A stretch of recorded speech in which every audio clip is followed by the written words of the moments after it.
Now let's head outside our Storm Cam 9 camera there from CHI Memorial. You can see there are lots of clouds in the sky, and David, pretty soon it won't just be clouds we're seeing. That's right. It'll be precipitating very soon, if not already. And you know, we've needed rain for so long, but now you don't want to get too much all at once because the ground is not that receptive to the rain because of the drought. It's almost hardened like concrete. So with this volume coming in overnight through tomorrow, it's going to lead to some flash flooding in places, and especially in places where it's already super saturated, like to our east.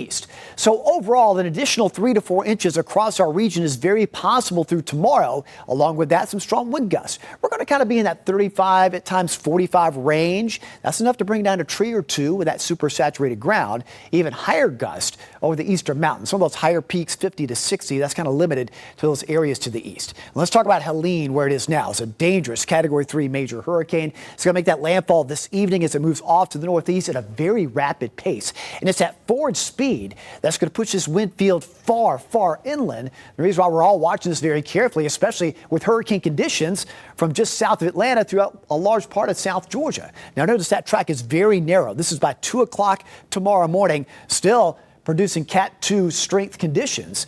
Strongest winds on the east side of that. Then by the time it reaches us, it will be a weakening system, but still providing and producing tropical storm conditions. Now, a lot of that will be just to the east of the center. So the worst weather will be over the Carolinas with the tornado threat and the higher wind threat. But again, for us, being in that northern part of the storm, windy and rainy to start the day.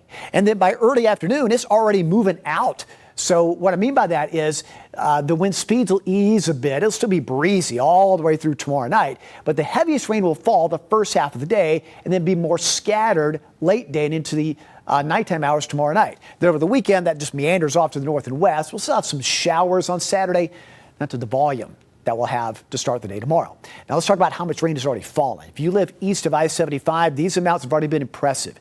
Anywhere between, say, 2 and over 5 inches, especially over the Cherry-Hale Skyway area. And it's all running down into area creeks and rivers and farther downstream. This area could have an additional 3 to 4. So those 3-day totals, you mean that 5 to 8 inch range. You got to keep that in mind. That's the area that's going to be hardest hit with the flooding.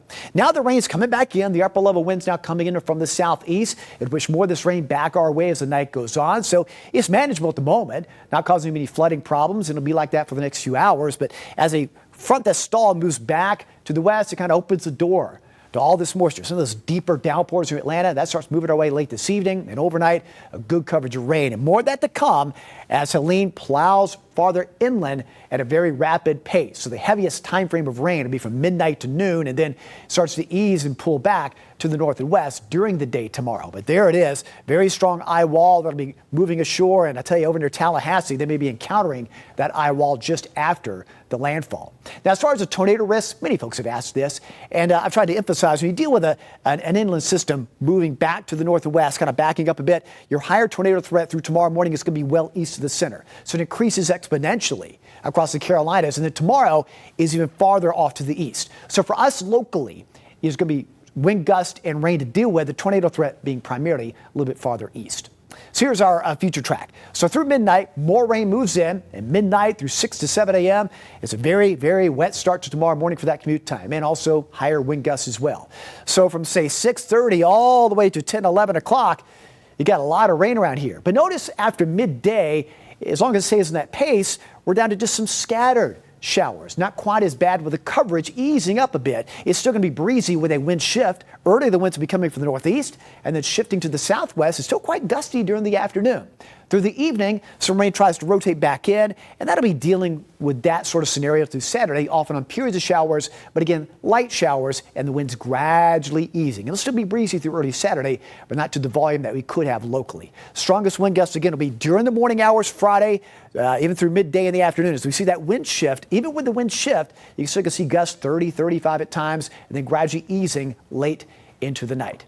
All right, so we're still alert tomorrow.